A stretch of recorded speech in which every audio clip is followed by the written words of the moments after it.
સીતારામ કેમ છો બધા મજામાં જશો મારા નવા બ્લોગમાં હાર્દિક સ્વાગત છે. ત્યારે બધું સવાર થઈ ગઈ તો આપણે નાહીને ફર્સ્ટ ક્લાસ તૈયાર પણ થઈ ગયા છીએ અને અત્યારમાં બધું કામકાજ પણ પૂરું કરી નાખ્યું છે. આજે વરસાદ આવ્યો હતો એટલે આ બધે પલળી ગયું છે.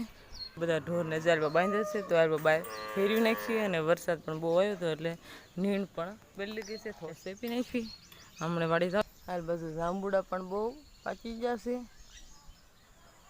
આ ઉપલી ડાળે તો પાક્યા છે અને તેમાં સૂરજ દાદા પણ ઉગી ગયા છે. તો હવે આપણે વાડે જવાનું છે કે પછી ઉપર તો હવે જવા દઈએ. માંડવીના દાણા જોવાના છે તો ફાડા અને ખોખા હોય ઝીણા ઝીણા એ બધા લેવાના છે. અને જો હાલવા કામ પણ શરૂ થઈ ગયું છે વીણવાનું દાણા ને એવું. તો જો એટલા ફાડા વીણ્યા છે અને આ એટલા જોયા છે અને આમાં છે ખોખા વીણવાનું શરૂ કરી દીધું છે. તો આપણે જો એટલી બધી જોવાની છે તો હવે જોઈ નાખી બપોર થાય તા આપણે જો વાડીથી ઘરે વીઆઈ છીએ અને બપોરા પણ ત્યાં થઈ જશે ને તો બધા બપોરા કરવા જો મગની દાળ છે, આમાં જો સાઈઝ છે, આમાં ઘઉંની રોટલી છે ને બધું ડુંગળી છે, જીરું મીઠું છે ને બધા બપોરા કરવા બેસી જશે.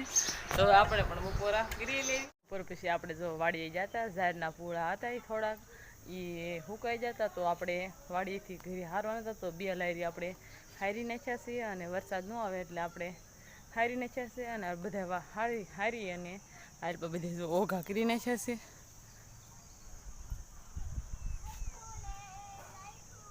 આ બધી ઓઘા કરી નાખ્યા છે.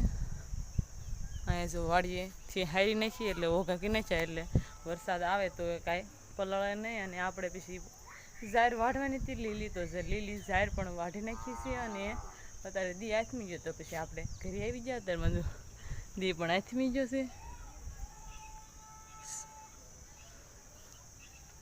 તો આપણે હવે ઘરે આવી જશે તો રસોઈનું કાક આપણે કરવી. મારી મમ્મીએ લોટ બાંધ્યો અને મારી બેને શાક બનાવી નાખ્યું છે. તો હવે આપણે વાળુની તૈયારી કરી નાખવી પછી આપણે વાળું કરી લઈશું.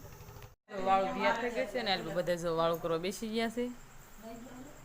તો હવે આપણે પણ વાળું કરી લેવી. તો આજનો દિવસ કાંક આપણે આવડ્યું કોમેન્ટમાં કહેજો કે એવો લાગે પસંદ જ આવે તો લાઈક કરજો, શેર કરજો, ચેનલ પર ન હોય તો વિડીયો સબસ્ક્રાઈબ કરી નાખજો. ફરી મળીશું નવા બ્લોગમાં. Bye bye.